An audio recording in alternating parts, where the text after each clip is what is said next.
identify such women so that they even fall under our cash transfer programs. Yet, not every story involving twins is defined by hardship. Tahir Yusuf, a successful professional and a twin, says neither he nor his sibling was subjected to street begging while growing up. He rejects the belief that twins must beg to avoid misfortune.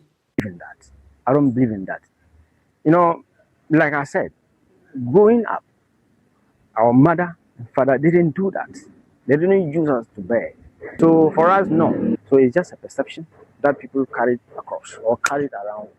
As authorities, traditional leaders, and religious institutions calls for stronger child protection systems, many agree that tackling poverty, expanding educational opportunities, and supporting vulnerable households are essential to keeping children off the streets. For these twins and countless other vulnerable children, the hope is for a future where they are known not for the burden they carry, but for the opportunities they are given. Stay with issues of children because health experts say the fight against child malnutrition begins long before a baby is born, concentrating on the health and nutrition of the mother during pregnancy. Despite years of nutrition interventions, poverty, poor feeding practices, and limited access to nutritious foods continue to place many children at risk. Sarah Penkro has been finding out why the first 1,000 days of life are so critical. Dozens of expectant mothers wait patiently for their routine antenatal checkups, each carrying a new life and the hope of delivering a healthy baby. Bernice is no exception. As a first-time mother, she gave birth to underweight twins, although she understood the importance of eating well during pregnancy. There are preterms, not because I was not feeding well, but because it got to a time they realized one was not getting enough blood, so they needed to do an emergency CS. They are 5 months now. I want them to gain weight. For their weight 1.3 and 1.9 at birth, I feed them every 3 hours. For her, every antenatal and postnatal visit is helping her prepare for a healthier future, not only for herself, but also for her children. Benny's story reflects a simple but powerful message. Preventing child malnutrition starts before birth. Health workers say Benny's experience is one they encounter all too often. When pregnant women do not receive adequate nutrition or suffer from conditions such as anemia, undernutrition or obesity, their health and that of their unborn babies can be affected. Such babies are more likely to have low birth weight, face more nutrition risks, or experience delays in physical growth and brain development. I always tell my pregnant women that when you are pregnant, think about the baby as well as yourself, and whatever you do affects your baby. Pregnant women also come with this pica. They eat non-nutritional food, like they have the urge to eat edible clay, taking in caffeinated drinks. They are all not good at that point for the pregnant women because they are inhibitors of ions. So when you take in those things, it doesn't make your body absorb the iron that you are getting from the food that you are eating. So we encourage them. The challenge does not end after birth. Health workers say some babies are introduced to complementary foods too early or too late, while others are fed diets lacking the nutrients needed for healthy growth. Right from before pregnancy, through delivery, till the child is 3 years, that is a critical period where we should ensure that the child is well nourished and would then grow and develop appropriately. If we miss that window of opportunity, there are serious consequences. There will be brain malformation, so the child will go to school and would not be as excellent as one would expect because the IQ is so low. And after the 3-year period, we still expect the child to eat properly. Nationally, About 17% of Ghanaian children under 5 are stunted, an indication of chronic malnutrition, while around 6% are underweight and 7% are wasted. Health experts warn that poor nutrition during the first 1,000 days from pregnancy to a child's second birthday can have lifelong consequences for learning, growth, and productivity. Although interventions such as growth monitoring, vitamin A supplementation, and iron and folic acid supplements for pregnant women have improved child survival, challenges remain. For ready-to-use therapeutic food, we currently have enough. For iron and folic acid supplementation for adolescent girls, we have some stockouts. And for the IFA for pregnant women, there are some stockouts, likewise vitamin A. But I'm happy to say that the government is putting in efforts to get local production to start. But generally, I would say we've attained a lot of successes because the programs are planned properly and implemented effectively. With improved maternal nutrition, quality antenatal care, exclusive breastfeeding, and sustained family support, health professionals say more Ghanaian children can have the healthy start they deserve. Sarah Apenkro, TV3 News, Accra. Now, MTN Ghana Foundation has handed over an ultra-modern science, technology, engineering and mathematics robotics center to the new Asafo Basic School in the Asokwa municipality. The center is expected to enhance STEM education for students. The project forms part of MTN Foundation's commitment to improving education and supporting Ghana's digital transformation agenda through investment in ICT infrastructure. The refurbished facility, completed at a cost of over 900,000 cedis, is equipped with 35 all-in-one computer workstations, refurbished desks and chairs, as well as robotics training equipment and kits to provide students with practical STEM learning experiences. The center is intended to inspire the next generation of engineers, programmers, innovators, and technology leaders. This official handover represents a significant milestone in MTN Ghana Foundation's commitment to advancing education and digital inclusion in Ghana. It reflects the Foundation's broader mission of closing educational gaps. The Municipal Chief Executive for Asokwa, Amo Kamel, commended the MTN Ghana Foundation, saying the intervention would bridge the gap between classroom learning and technology while preparing students for future career opportunities in a digital economy. Asokwa Municipal Assembly thank MTN Foundation for this generous investment, which is going to support our students within the municipality, that's the municipal-wide, in terms of STEM education. The Asokwa Municipal Director of Education, Reverend Ebenezer Obin Mafo, urged students and staff to maintain the facility to ensure its sustainability and encourage further support from the MTN Ghana Foundation for other schools in need. Let's now find out the weather update for tonight through to tomorrow morning.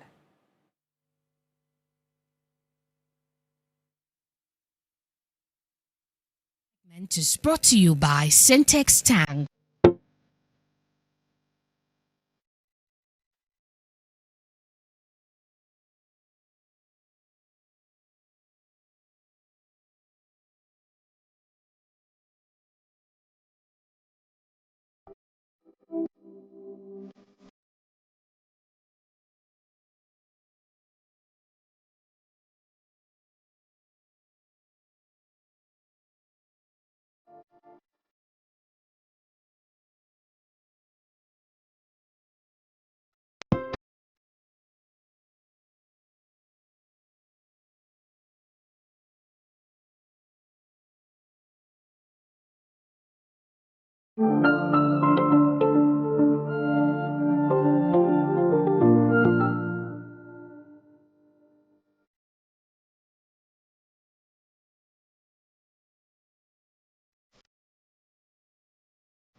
They're now breathing a sigh of relief following the restoration of clean water to the school. 2 months ago, TV3 reported how students struggled to access water, including drawing from roadside gutters. Today, that story is now of the past. In May, we reported on how students of the Volta Technical Institute struggled to get clean water following a breakdown in the school's water system. The only option available was water from the roadside gutters or a 20-minute walk to a stream few distances away from the school. Some students said the untreated water gave them skin rashes. Following that report, the community, led by the traditional authority, intervened and had the problem fixed. In fact, somebody called me after watching, I think, the evening news. Before then, we had drilled 4 boreholes. So, along the line, we were told that they were not yielding. We went and told our chief, he gave us 20,000. The inspection and fixing one of the walls cost us 2,500, which we pay from the community coffers. So in all, we spent 22,500. Pipes have now been repaired and mechanized, with water now flowing on the campus. First, we have to walk from long distance from here to the stream and then go and fetch water. Some of us used to go and fetch water from the gutters, but now there are water flowing on campus. As we went on vacation and we came back, we saw that poly tanks on campus are full of water. Water is flowing from them, and then now we are no more stressing ourselves to walk that long distance to the stream and go. Water runs 24/7 on campus. You don't have to go to the stream to fetch water again. The only thing we need is to get our bucket, go and fetch water, bath and go to class. Currently, we have 4 boreholes working. We try to loop 2 boreholes from this angle into the bigger tank, and 2 other ones are in the bush, which we've looped into the smaller water. Our section now is that it is enough for the students, but we are looking into the future. What we are thinking is that the populations might increase going forward, and so if we should have an additional assistance, it will not be very bad. School authorities say the intervention is timely and has improved access. I just want to say a big thank you to TV3 for the story they have done concerning our water situation. Actually, it has yielded a very great result. I'm only hoping that the community water itself, which doesn't flow always, will be worked on so that we have water 24/7. Despite this positive development, water coverage in the whole municipality remains poor as the population grows, requiring more investment and rehabilitation of the Kwebe Headworks, which supplies water to the most part of the municipality. Faisal Abdul Idrisu, TV3 News. And on that positive note, to go for our second break tonight, we're back with more. Stay with us.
cup for the nation. I think it's been in ages that Ghana hold a cup. I can't even remember it, to be honest with you. Been old ages. Yeah. And now AFCON is coming. So that's a dream. That's something that I want that dream to manifest. And I believe in the team. I believe in the coaching staff of Carlos Queiroz that he can let that dream happen for every Ghanaian that have been waiting for ages to see Ghana winning a cup. So that's one thing that I'm looking for. Ahead of what could be the final chapter of his legendary international career, 3 Sports' Rabi Edueje revisits the unforgettable journey of the man, the icon, the legend, Lionel Messi. For nearly 2 decades, Lionel Messi made football look effortless.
part in an educational tour.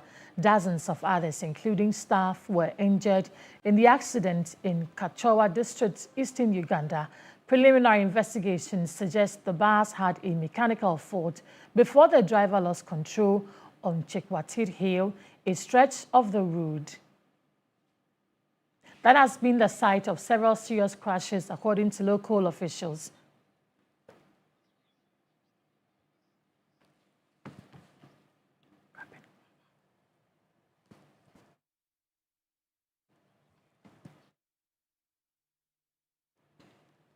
Thank you so much for spending the last hour with us. But as always, more news on our website, 3news.com. That's it for News 360. I am Noble Crosby Annan. I'm Grace Hamwajiman. Don't forget, Mundial Live is up. After that, that's bronze match comes up. Good evening.